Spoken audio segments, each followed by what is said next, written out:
What does the phrase, "it's never too late," really mean? My name is TK, and in this series, I'm hoping to shed light on how individuals rise above, own their realities, and overcome obstacles. Have you ever asked yourself, why is it that people are not able to look past mistakes despite witnessing one's emotional pain? This season, I'll be interviewing individuals in different areas and industries to explore their sometimes controversial views and why they feel it's never too late to change, follow their dreams, and walk in purpose.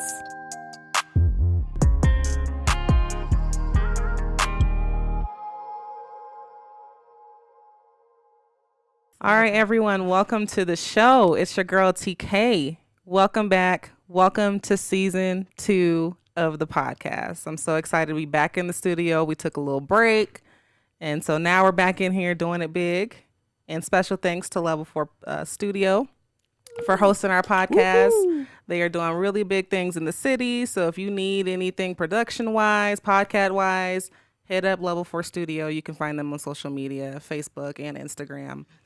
All right. So for my podcast listeners, if you're listening for the first time or you're returning, make sure that you rate and review. It just makes my podcast more discoverable. And then engage with me on social media, Instagram, Facebook. I'm also on Twitter. I'm still learning how to use it, but I'm there too. And then also make sure you subscribe to my YouTube channel because I actually post the videos of the show if you want to watch that from time to time. So on the show, I have 2 young women that are very near and dear to my heart. I get to on be the show today. Oh, thank God. She's my friend. And that is Mrs. Angel Smith and Mrs. Michelle Will Hill. And they are on here to talk about their journey surviving breast cancer. So I think it's a very good topic to dive into because so many people deal with it at so many ages and different levels. So they're going to be sharing their experience with us today. Before we start, though, I'd like to give you guys a chance to just introduce yourselves, just a little bit about you, where you're from, whatever you want to share. Hi. So I am 57 years old. I actually had breast cancer in 2006 when I was 43, 44. In my professional career, I work for Colorado Springs Utilities as an environmental specialist. I've been there going on 19 years, and I will never forget that time because 2 months after I had my daughters when I started working there. In my career, I've had a lot of great experiences, not only just with my job, but also being able to work out in the community and getting involved in a lot of civic engagement opportunities. So some of the things that I like to do outside of my job and that I've participated in is serving our youth through organizations like African American Youth Leadership Conference. I volunteered for that. Educating Children of Color Summit. I just like to give shout outs to those because it's very important to support our youth. Mm-hmm. On another note, I am a mother. I have a daughter that, I'm flashing Denver University. It was such a blessing to be able to get her into that college because it's not very easy to get her in there. And I've been married 20 years in November. I can't believe it. Just keep blinking. That's what happens. You have kids and have, a marriage that continues to last. So my side things that I like to do, I'm very active in my church. I just started working on the media team, which I'm really very excited about that opportunity. And in my spare time, whatever that's supposed to be, I do enjoy baking. So, call a sister. I could hook up a lemon pound cake, red velvet. I'm just saying, those are my specialties. So that's it. She ain't lying. My turn. Yes, ma'am. I'm Angel Rathell. I am 30 years old, just turned 30 this month. I'm married. I have a little boy also. Can we do something again? No, girl, keep No, going. you're doing fine. Okay, so I'm married. I've been married for 7 years this year. I have one son. You said And 7 years? about 7 years this year. Is it 6 years? 7 years I'm married. Wow. Yeah. Going by fast. I'm a college graduate, graduated from Colorado State University, Pueblo, with an English degree. Before my cancer diagnosis, I was working at the Pueblo Library District in the Youth Services Department. So I also did a lot of literacy advocate. I was a literacy advocate, so getting children to read books and stuff like that, doing stuff in the community with kids. In my spare time, I like to read, I like to sing. I'm very family oriented, so spending time with my family is the best thing I like to do on my downtime. On the side, I also do a little writing as well. So that's pretty much it about me. Yes. She's definitely multi-talented. Yes, she is. And didn't you pledge? Yes, AKA. She's an AKA. So if you need a sister, and you're That's an the AKA one also, right there. Yes. reach out to her. And she can sing too. Yes, she Yes. can sing. And so just so you guys know, like these women, I've known them my entire life. Yes. Literally, Angel and I, we were childhood best friends. And then Michelle Wilhill, you've known me since. I tried to pick you up when you were in the baby carrier. I picked her up and I put her right back down on the floor. Oh, no. This sister. No, it's been a joy watching you grow up. Oh, thank you. I appreciate that. So before we dive in, I always like to start with an icebreaker question. And the question is, if you could sit down with your 13-year-old self, what would you say and why? My 13-year-old self was not at the level of confidence that I am and have had to be now. So I would have said, you're beautiful and you're worth it, and don't limit yourself on what you can try. Don't be afraid to try. That's what I would have said to my 13-year-old self, and some things I would have done a lot differently probably at that starting point. So that's my answer to that question. I think I would say something similar to that, and also that you're stronger than you think. That whenever you come against things, don't sometimes you pull back when you come against obstacles in life. But I would tell her to just keep pushing, put your head down, and just do the work, and then you'll get to where you need to be. What would I say? What would you say? I was very hard-headed. No. So listen. No. Yeah, I wasn't listening to nobody. Listen, I'm going to do what I want to do. Who's your mom? Yes, I'm definitely my parents' daughter. But Yes. I think I probably would have told myself to just, you don't know everything. Listen to someone else sometimes. And I think I even still struggle with that sometimes. Like if I have something in my mind, unless I'm convinced otherwise, I'm kind of proceeding forward. So that's probably what I would have told myself. Definitely That's good. hard-headed. I agree with that too. I wanted to Well, be not just you, but me compliant. I wanted to be compliant because my mom and dad, they're from the old school. You do what I say, and I'm going to shoot you a look. And if I have to come over there, it's on. So just really wasn't much trying them. So Yeah. My parents were like that too, but Mine I too. still tried my luck sometimes. it's like, let me see what happens. My mom told her, and I don't remember this. Apparently, when I was 5, she was saying that. I guess she told me something like, "Well, I wasn't born yesterday, Kara," and I was like, "Well, neither was I, Mom." Oh my God. And she was just shocked. I think I was sounds like right. 4 or 5 or something at that time, but. And the Child, rest is the history. rest is history. That's so funny. I have a big mouth, but it's paid off for me well so far. Awesome. So getting into the topic, surviving breast cancer. And first of all, I want to thank you both for coming on the show because I know, I think going through that can be difficult and hard to share sometimes. So I appreciate you guys willing to share your story. So take us back. Before you found out the news, what prompted you to go and get checked, Well, for me, I think 2 years prior, my aunt had passed away from breast cancer. And when she initially found it, it was too late for her. So it was like, it was too late for her basically. So, and she didn't have anybody to advocate for her really. So that kind of put a light bulb off in my head.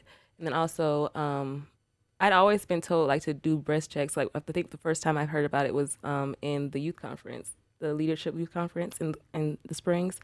They were showing us how to do it, and nobody knows about cancer like when you're younger. You don't think anything of it. You don't think you know about it, but it's just like it doesn't really make an impact on you. So 2 years, my aunt passed away, and then like a year after that, my mom had brought it to me again and told us make sure that we're doing it. And I was like, I really need to start taking care of myself, and 'cause I had other family members that had passed away from cancer or they had cancer. So I was just like, I need to stay on top of my health. So I went to my doctor and I was like, I told her the situation. And at the time, I think I was 27, and she was saying that I was too young to get like mammograms at the time. And being that it was my aunt and not my mom, they didn't have like a big concern that I would get breast cancer. So they just kind of like, not necessarily push it off, but they're just like, you don't have anything to worry about right now, but just make sure you continue to do your breast checks. So I started feeling like sometimes I would feel tired, like really, really tired. And then there were some other things that were going on, and I didn't know what it was. And I remember mentioning to my mom, I was like, I wonder if you can check like your hormone, can doctors check your hormone balances, or like maybe it's my iron.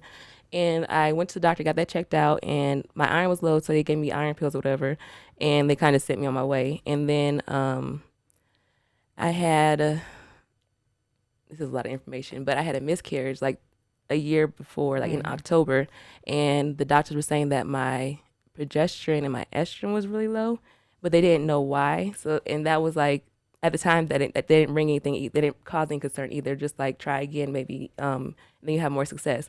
So March came around when the pandemic started, and my mom and dad came into town. This is like weird how it was set up. My mom and dad were in town, and my mom stayed for like a month. And the next month in April, I had found a lump. And the only reason why I was paying attention is because my mom had brought it up to me again. So I did that check, and I found the lump all of a sudden. And I set up a doctor's appointment. I called the doctors, and being that we couldn't come in the hospital or doctor's office that soon, they ended up setting up an appointment for me anyway. So I came into the doctor's appointment. They checked everything, and they saw the lump, and they're like, "Well, you're young, so we don't really think it's anything, but we'll still set up a biopsy." So they set up the biopsy like a month later. I was trying to get them to do it sooner, but they were booked, I guess. So they did it like that next month. And it was like a week before my anniversary, our anniversary. We got the biopsy. They were still saying that it wasn't that big of a deal. And then like that Monday, they called me. I actually called them because I was just like, I knew something was wrong, but I didn't think that it would be cancer. So I called the doctor's office. The doctor wasn't in at the time. She's like, she needs to talk to you. I was like, well, can you just give me my results now? And they're like, no, the doctor needs to talk to you. I was like, okay, something's not right. So I called on my way to work. I was on my way to work that morning, and I was like, I called her, and I was like, we could talk now. And she FaceTimed me. Everything. I had bad connection, but when I got to work, I was able to talk to her, and she was just like, so tell me what happened, and tell me how you found the lump. I was like, I just happened to find it. And she's like, well, it is carcinoma. She said carcinoma. That's the word she said. And at first I was like, what is that? She's like, you have cancer. And I just immediately like just started crying. 'Cause I was just like I knew something was wrong, So just like, so. And they didn't know what the stage was. They didn't know like all the information about it. So at the time I was just like, okay, so I was frustrated because like, why would you call me? You don't know like what the stage is and how we can fight this. So I was just I told my boss I couldn't come in. I drove home, called my husband, then called my mom, and we just everything kind of went from there.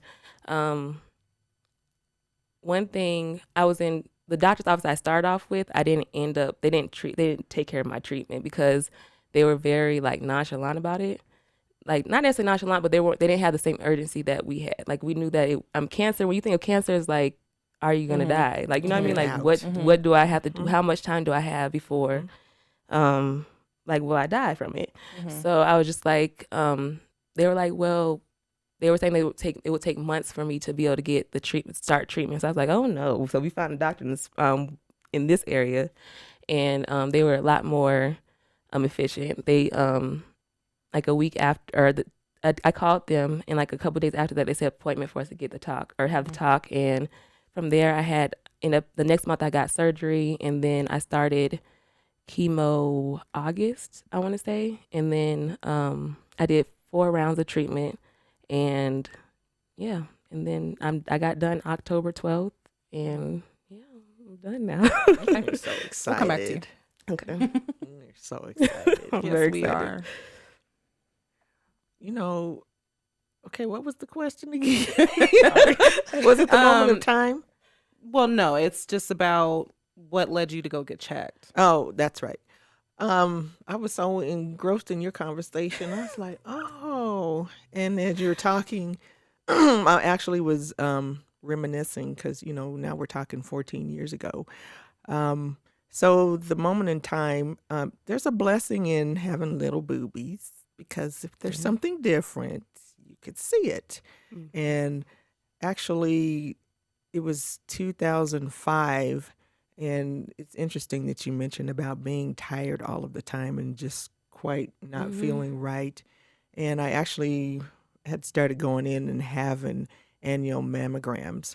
And so the nurse practitioner had prescribed me to go in and do an extensive mammogram. And I had sat on that script for an entire year because at that time, Rachel was a little girl, and my focus as a new mom, and shout out to new moms, because it's so hard to wrap around all the stuff that you need to do and to take care of.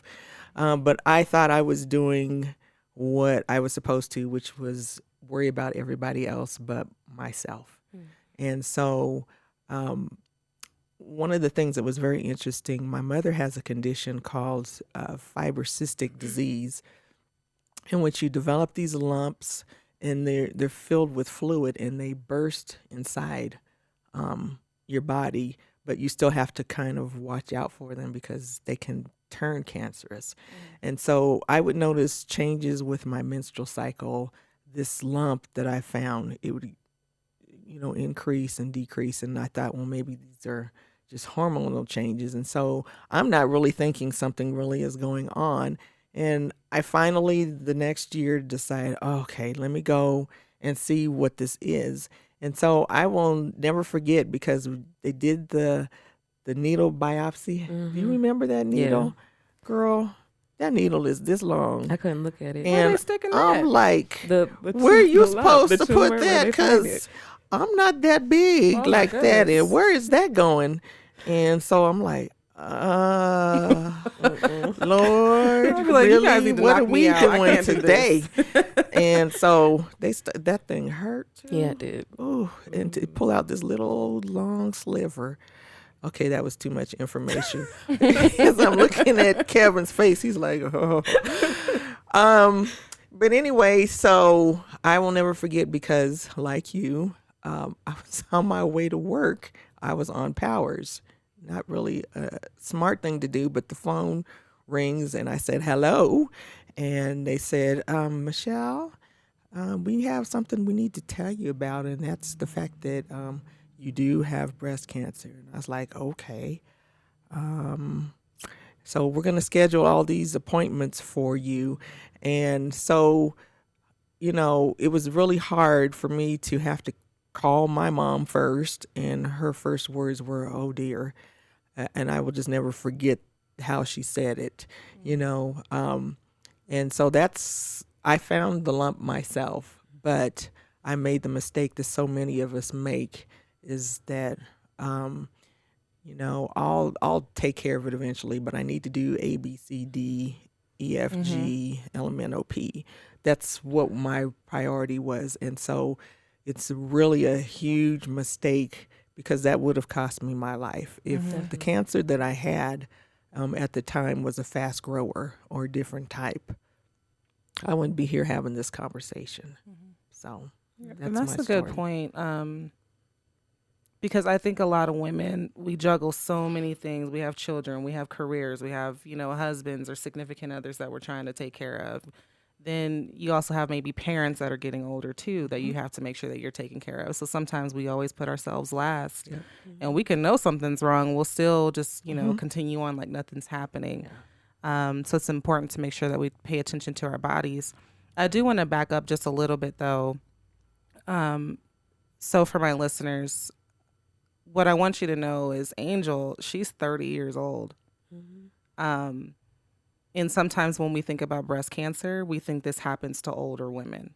Right. And that's not the case anymore. It happens to young women as well. Absolutely. And men too. Absolutely. Exactly. And so I think the important thing that I took from that is making sure that you pay attention to your body, because if you weren't paying attention, no one ever would have found it. And definitely in fact, I've seen women that are younger than me that I saw a girl that's like 18 that got breast cancer. So it doesn't, in most of the time when you're younger and you get it, it's more aggressive. So if you get it before the age of 50, I believe it is, they say it's usually more aggressive in that for women that age. And then also they were saying that black women, Yes. it's most of the time when we get it, it's more aggressive when we get it when we're younger for some reason. So I think that's a huge thing to let women know, to make sure that you are. We can't get mammograms just because the way our tissue is at that age. They can't really see some things with the mammograms at the age. So that's why they don't give us mammograms at that young. But it's very important that you check yourself. Make sure that you're doing the breast exams whenever you think of it. I don't know if you whenever you think of it, just make sure you check your body. Or if you're feeling any kind of type of way, you're tired or something doesn't seem off, make sure that you do contact your doctor, just because, it could save your life. Absolutely. So I think that's very important. Yeah. Absolutely. And along with, checking yourself, it's really good to ask those questions of your family and making sure that you know what your family history is. Yes. Very important. Until I got cancer, I knew my grandmother had cancer, but I didn't realize that her two sisters, they all had it. And so knowing that I, really am going to challenge my daughter, because not only have I had it, but I have another cousin who's had it, and her mother had it and died from it. And one of my uncles, he's had, they were called precancerous cells that he had removed from his breast.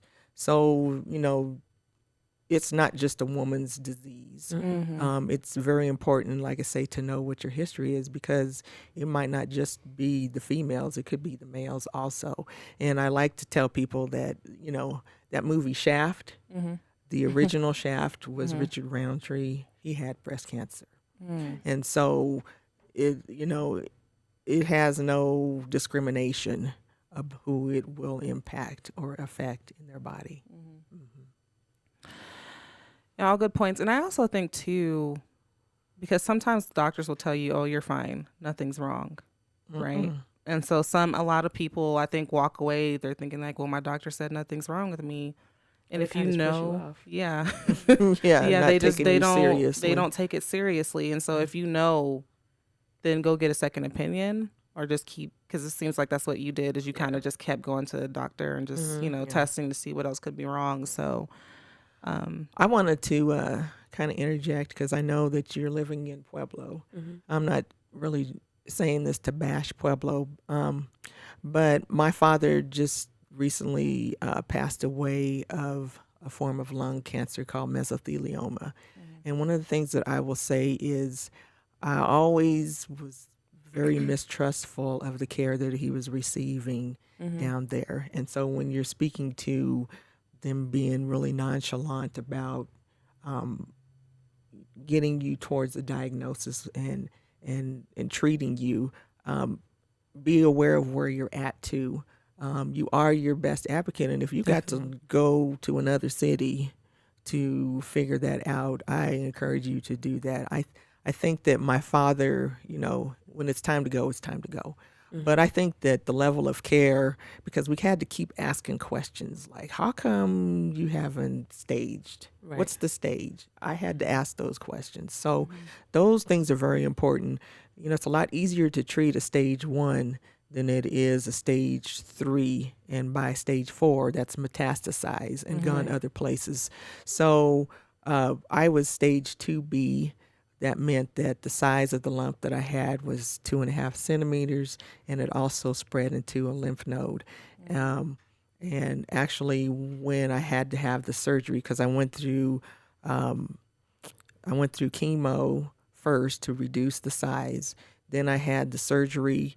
I responded very well to the chemo. So then it just was a removal of tissue or margin of area around where the cancerous tumor was. But it had spread into my lymph nodes. And so 2 were cancerous, but I have had 11 removed. And then I also went through 6.5 weeks of radiation treatment. So I had A to Z. I just didn't have a mastectomy. But I'm saying that because, the journey is long. It was very hard it's the hardest thing I've ever done in my life. And so, looking back 14 years, it's really a blessing to still be here. But I challenge any woman, and not just because this is the month of October, but all throughout the year, get that mammogram. There is no excuse. I don't care if there's a pandemic going on. I don't care that you thought that you had all these other priorities. You are still a priority. You have to be the biggest advocate for yourself and for your health, and you have to take that accountability because, if I'd have just poo-pooed that away continuously, I would have missed my daughter graduating from high school and going on to college. So there's all those things on the other side. You're not thinking the big picture of if I don't, what this means. My husband would have been okay eventually. My daughter, without me, I don't even want to know what that looks like. And so be about yourself. That's my message. Definitely, because then you're not going to be here for the people that need you. Yes. So very important. So walk me through when you find out what emotions are you going through at that particular point in time? Because this has to be devastating news. I think every emotion that you have, all of them. I mean, you're angry, you're sad, you're confused. For me, at that time, it was very confusing. I remember asking my dad, it was in June. When was it? May. June I found out. I remember asking my dad, will I have time to plan for my birthday? That was one of the questions I asked him. Just because you don't know what the future holds. So I was just after I got through all those emotions, I was how do I fight this?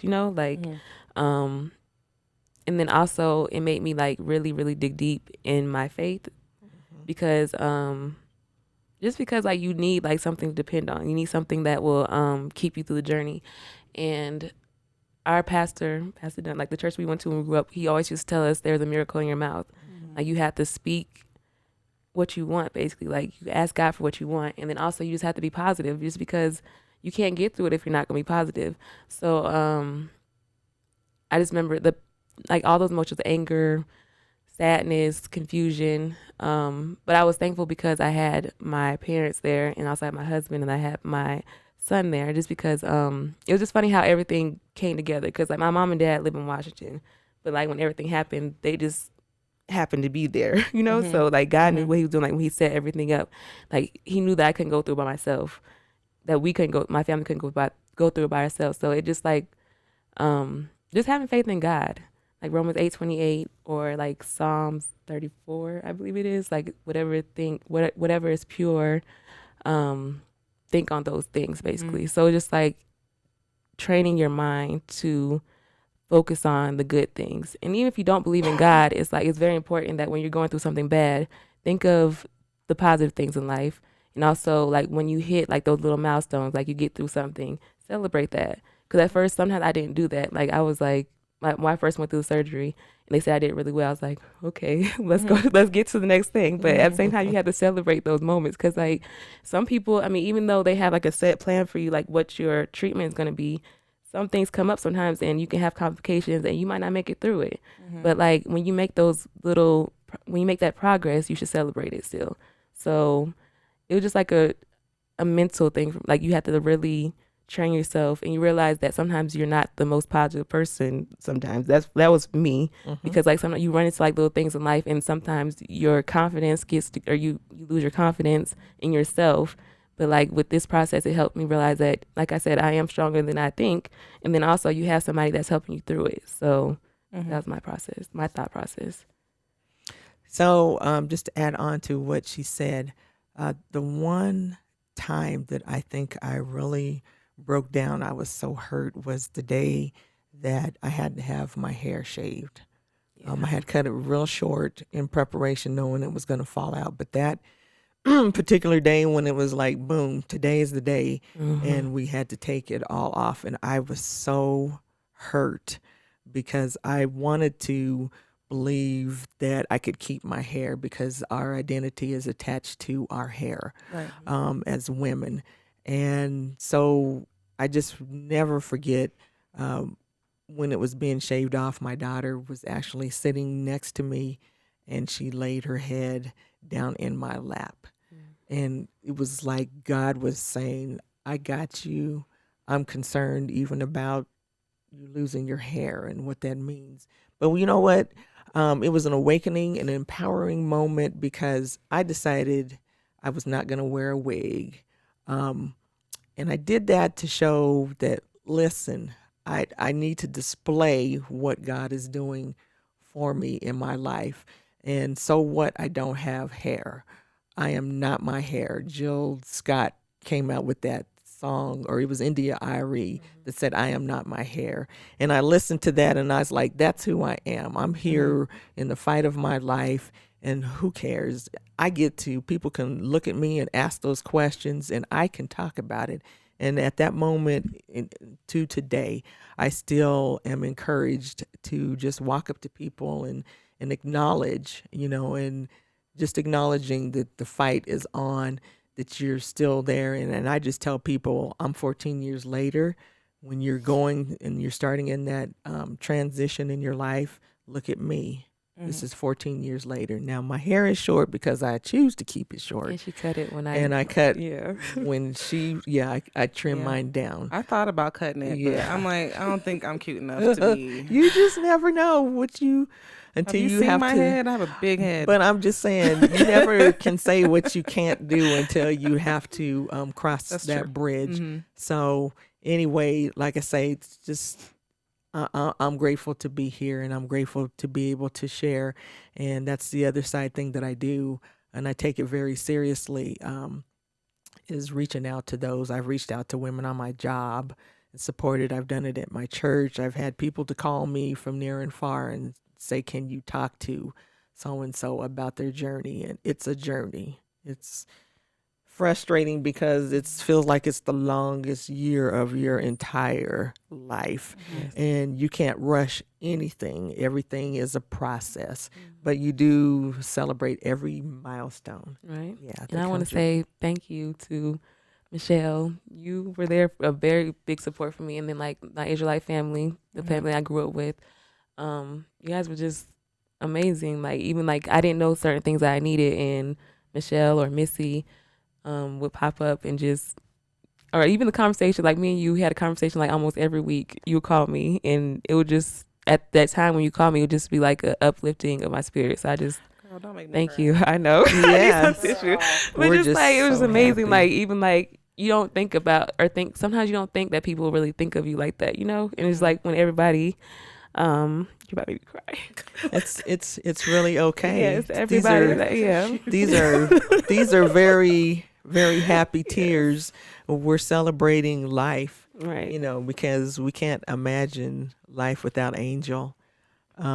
Just like people couldn't imagine life without me and Missy Wilkinson. If you're listening today, we can't imagine life without you either, without any of us. And so we become to wear this badge of survivor, and I've got this T-shirt on, and it says survivor, and it's something that I wear proudly, because really it's all about being blessed to still be here and to share. And so my challenge moving forward for every survivor is make sure that you are reaching back and helping someone else to share your story. Don't hold on to that, because every experience counts. And for a person who is going through treatment, so here's the other thing, you keep up on your mammograms. Do that. We haven't talked about that. So that detection in that mammogram is so important. Know your family history. Know that not every journey, not every cancer is going to be the same. But make sure that you ask those questions. You are your biggest advocate. For people who are going through treatment, those, we're not a pariah just because we're bald. We're not a pariah. But then don't say dumb stuff. Let me throw this in. Please say nice, encouraging things. And when I say don't say dumb stuff, I know of someone who in their family, their sibling passed away. And so what they said was, oh, my sister had that and she died from it. What? Were you going to say that? Yeah. Did you actually say that? That's not helping. Or, so-and-so had it and, it came back 20 years later. No. Don't say, no. And I understand people are trying to connect with you, like saying that I know somebody that went through it with you too, but that's definitely not the thing to say. No. You just be No. That's definitely not the thing to say. If you don't Especially know if it wasn't a positive outcome. Right. Oh no, just keep it keep it positive. That is so very important, because you're helping to strengthen and to encourage and to let them know that they can just go on. I used to get cards in the mail from my surgeon saying, I'm praying for you. That just did a lot. And I have a shadow box in my office at work of my journey. I've got the card, one of the cards that my surgeon used to send. I've got, when you finish cancer, you ring the bell, but then there's a healing stone that they gave me at the time. And there's a picture that I have in there of myself and my daughter. I look just like you. And she, is just so cute. She was only 4 years old. But that shadow box means as much to me as any accolade that I have received in my professional career, because that's a little bit further beyond what my world was. And through faith, and I thank God. So I'm going to give a shout out to our former pastor, Bishop Roosevelt Dunn, because he was a man of faith, and he always said, you have a miracle in your mouth and trust. You have what you say. And you have what you say and trust. We recited that. I know she did. We recited those words, and my scripture was Psalm 16:1. Preserve me, O God, for in thee do I put my trust. And it was just so important to latch on to the positive. Negative people, I mean, if you see cancer survivors or in treatment, if you see us in closing in and we don't want to talk, it's probably because we are really focusing on ourselves, and we have to in order to get better. I was going to ask a different question, but both of you are mothers. A lot of women that go through this are mothers. How do you walk your children through this in a way that they understand, that they're not sad but hopeful? What did those conversations sound like? Because I know Richard, he's young. Rachel at the time had to be 4. She was 4. Yeah. Same age. So it would be a different conversation if Rachel had been older. So what I made sure I did was to make sure that I kept her life as normal as possible.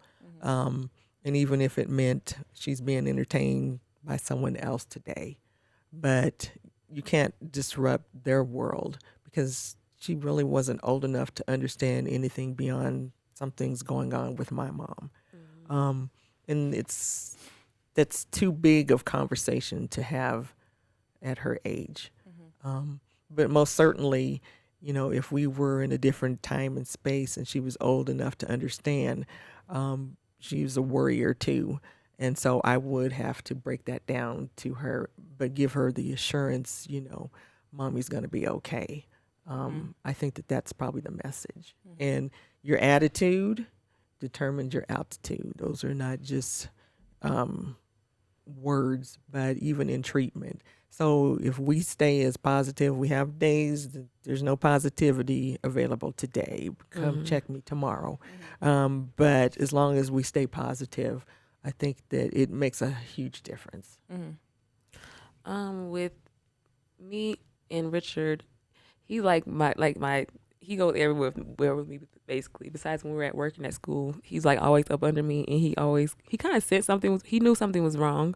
Of course, he didn't know exactly what it was. I kind of told him that mommy was just, I said mommy is sick right now, and mommy has to go to the doctor's office because like we were in the Springs, we weren't in Pueblo anymore, and he knew something was wrong, so he would start asking questions. I was like, mommy is sick right now, but mommy's going to the doctor to get everything taken care of. So that's all I really need to tell him. And then like as far as like when I was having my down days, he was like right up under me, or like when I had I think it was my first or second chemo treatment, and I was in bed to lay down all day. He would be right there beside me, like, mommy is gonna be okay, or like, do you need anything? Try to just trying to cater to me. It was just so cute. But that's basically all we did. I told him that I was sick and that mommy had to go to a lot of doctor's appointments. So sometimes you can't come with me just because besides the pandemic, he couldn't come with me. So I just had to let him know that and just kind of comfort him that way. And sometimes he did have moments like when I had to go to the hospital one time and my mom was with him. He would wake up and he asked for me, but my mom was able to comfort him. So I think you got to tell them like something's wrong. They don't like sugarcoat it. Tell them something's wrong, but also, like she said, don't like disrupt their world. Like if somebody else needs to watch them, reach out to people, and use every resource that you have, basically. So that's good to know. So the journey of surviving cancer, any type of cancer, is very unique. So I'd like to know from both of you, what is the biggest revelation? What did you discover about yourself through the process? I discovered that I was a lot stronger than I thought I was. And to a point where that not being afraid to try part has led me to do things like, I don't know, zip lining across the Royal Gorge Bridge. I've done that. That's scary. No? Okay.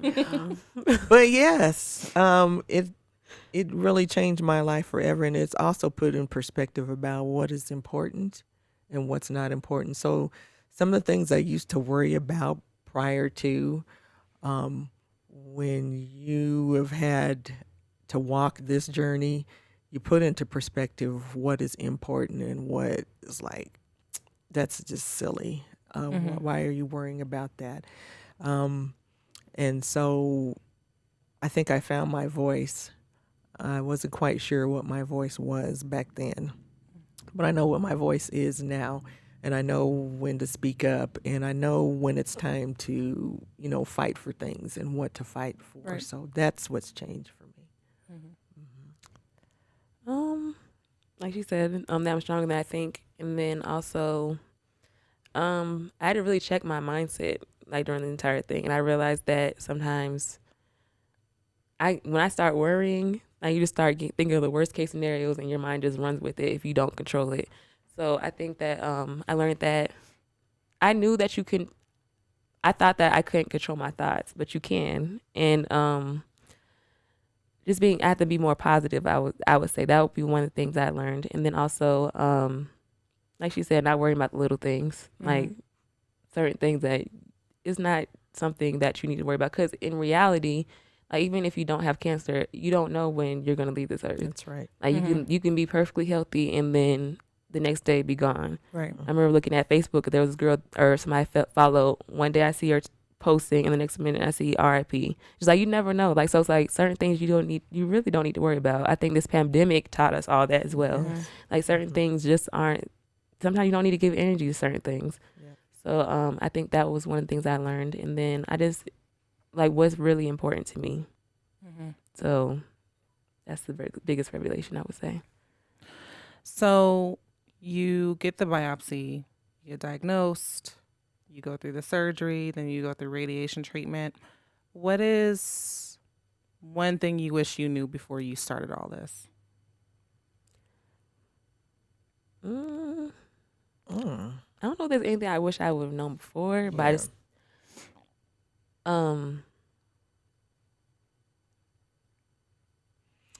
I don't know if it's anything I wish I would have known before, other than what I've already spoken to about realizing that cancer was, I have a real cancer history in my family, and probably it was the dawning of that 1 year procrastination. That's a lot to process. It definitely is. That's a lot, and I waiting still could really- I still process that Mhm. today, 14 years later. But you know, when I was on the table getting radiation treatments, and these people, the caregivers, I will speak to this, the caregivers, because you know, basically you're trusting someone else to handle something that you don't know exactly what they're doing. You just know that they're taking care of you. But then you have all these caregivers who are so compassionate about your treatment. They make you feel like no one is more important in the world at that moment than you are. And even your caregivers at home, your family, your church family, I always want to give a shout out to them about the importance of their role, because they are sacrificing along with you. So I'm going to give a shout out to your mom, Yes, the my caregiver, because it is just so, you can't, or you can't minimize, you can't take away what they're also giving up on your behalf. And I will say this, we are survivors. Everybody does not survive. And so a caregiver who has given, and then the equation turns out that the person doesn't make it, and then the caregiver is, that's all that they've been doing, and it's like, what am I supposed to do with myself next? Make sure that you're comforting and singing about them too, because as patients, we're being very well taken care of, but Right. the caregiver, that's all that they're doing. And it can be stressful. It is. Yeah. It can be stressful. It can, in marriages, in relationships, people can have mental breakdowns, and there's just a plethora of things. So I want to also give a shout out to them too, because their role is extremely appreciated, and we're just thankful for them too. Yeah. So what advice would you give other women that have been diagnosed and they're now starting their fight against cancer? I would say, like she was saying, advocate for yourself. Make sure when you find somebody or a doctor or a team of people or doctors that aren't, they don't have the sense of urgency that you have, find another doctor, because, like you said, that can, I mean, you need somebody that cares about your life just as much as you do, if not more. I also say, as you're going through the process, accept the help, I guess, because like, that's what, if people want to reach out to you and help you, this is a time like when you need it the most. So I say, accept the help. And the people that are taking care of you, be very grateful for them. Yes. And understand that they're going through the process with you, even though they're not in the chair going through to treatments, they're still going through with you. So just make sure that you say thank you, and also just accept the help. Like you're gonna need it. Like even though you think that there are moments where you won't be able to do what you usually do. So if somebody asks you if they can give you dinner, do that. Thank you, Stephanie Theory. Taina, my friend Taina. If you need that help, just accept it. And then also, like we said earlier, stay positive. Really dig deep into yourself and just find the faith. There's always hope in any situation. My case, my stage was early. I had early stage breast cancer, but some women, they find it, it's too late. But even when you find it and it's incurable, there's still hope in that situation. So I say, just always have hope. Always try to be positive there. And then also I would say, whenever you feel, allow yourself to feel whatever you feel at that time. Like if you feel happy, or enjoy the happy moments. When you feel down, don't wallow in it, but feel that. Don't ignore the feelings. And then there's one more thing. As you're going through the process, you might think that it's going to be hard the entire time, like you're going to be feeling sick the entire time, but there will be moments where you feel okay. So it's not going to be as scary. It's scary still, but it's not as scary as you think it's going to be. I mean, well, for me, it wasn't. There will be days of sunshine. Enjoy those days. And then when you have your downtime, take care of yourself and get your rest that you need. Oh, go ahead. Let me just add one more thing.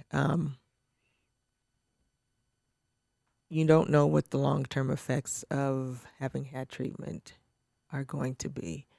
So what I'm going to say is that there's something, it's a real physiological, something that's called chemo brain, in which, you know, it took me a couple of years to get past my chemo brain, where I would start to have a train of thought and all of a sudden I forget what it was I was going to say. That's called chemo brain. That's me right now sometimes. And so what I would do to overcome it is that I would interject, because I knew I wouldn't remember what it was I wanted to say in the midst of a conversation. You know, I wasn't doing that. You know, with all the things that can happen, I want to say that one day you're going to exhale. And it's like, oh, I feel like me again. Mm-hmm. It will come. There will be a day, and it's not going to happen just because we finished our treatments today. It's coming. Eventually it will come. There will be a new normal you, whatever that is. But you will exhale. You will enjoy life. The things that you enjoyed doing, you will enjoy them again. Mm-hmm.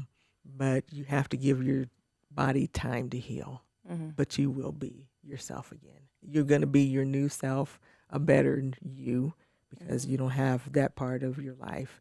You've overcome and you've gone past that. So that's the encouraging part. That's good. That's awesome. Last question. So for friends and family, and you touched on this a little bit, who are trying to support you, what's the best way to support? You know, so one of them is not saying, you know, crazy stuff like, I know somebody who that's not helpful. And like, I remember, Angel, I think I called you on the day you were diagnosed. Yeah, I think like a couple days after.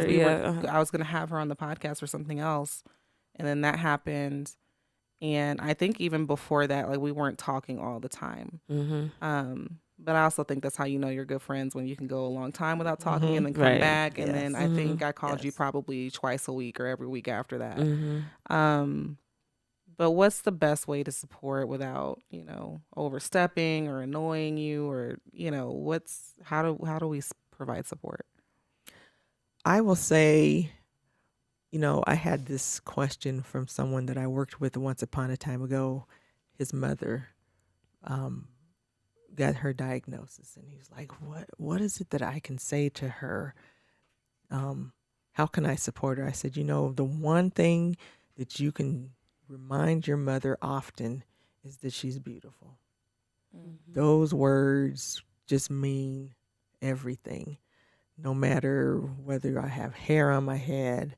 I had some other changes that I went through where my nails darkened, my hands, they're nice and this nice color now, but they actually had turned brown, my hands and my feet. But just to hear the words, I love you, no matter what you look like, you're still beautiful. You still mean the world to me. Those words, when a person is in their darkest moments, to just be reminded. You can reach out and send cards and just say, I'm thinking about you. I'm praying for you.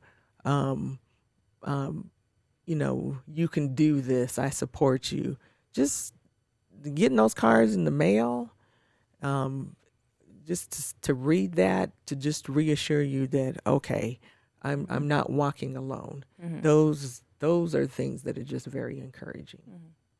I think that's what she said was good. And also, I feel like sometimes like when people first heard that I was diagnosed, like sometimes they were like scared and they kind of look at you like you're about to die, and they kind of like A pariah. yeah, they kind of like they don't back up, but they kind of back up. They call you, but they don't want to have a conversation. They just like, I'm just calling to check on you. How are you doing? But they don't kind of like they don't share their lives with you as well.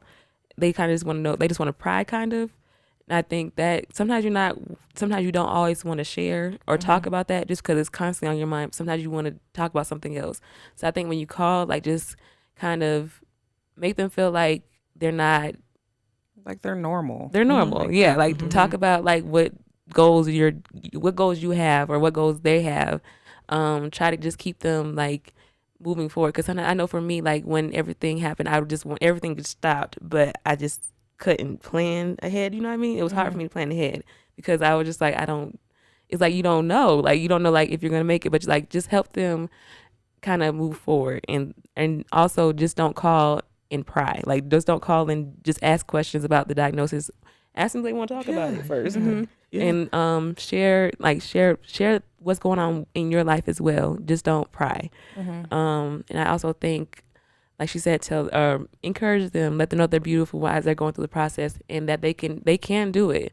Because I know, like, just let them know they can do it. 'Cause I know sometimes I would just cry with my husband, like at night. That would be like the worst time for me, like, because like everything's like done, and like you're just there with your thoughts, so it gets overwhelming sometimes. So, just being able to cry on their shoulder. I'm about to start crying again. Oh, girl. Just be able to like open up about it, and then just be there for them. You're beautiful when you shed them tears. I've been crying a lot, so. And I remember that's what I tried to do. It's Yeah. just like when I would talk to Angel, we just not even gonna talk about that. I'm gonna make you laugh. We're gonna talk about just normal stuff, Right. because everything else in your life is probably out of whack. So you want some sense of like normalcy, Yes. Right. at least with your friends. So that's really good. Yes. Ladies, thank you. Man, this was awesome. Was it? I'm so glad you guys came. It was this is probably one of the best episodes. Y'all got me to crying. I don't be trying to be emotional. I don't like to cry. That ugly cry stuff. I ain't finna ugly cry now. It's gonna be a cute little teardrop. And that's about Just it. don't want to mess up my makeup today. Right. Well, awesome. Thank you guys for coming. If someone's going through this, do you mind if they reach out to you on social media? I Not at would all. want I them want them to, to, yeah. please. Okay. And where can they find you? Facebook and Facebook Instagram. and Instagram. Okay. Angel Smith, you guys. Rathell. And Angel Rathell. There you Angel go. Rathell. Yeah. I keep forgetting. It's I need to- Rathell. Angel Rathell. Mm-hmm.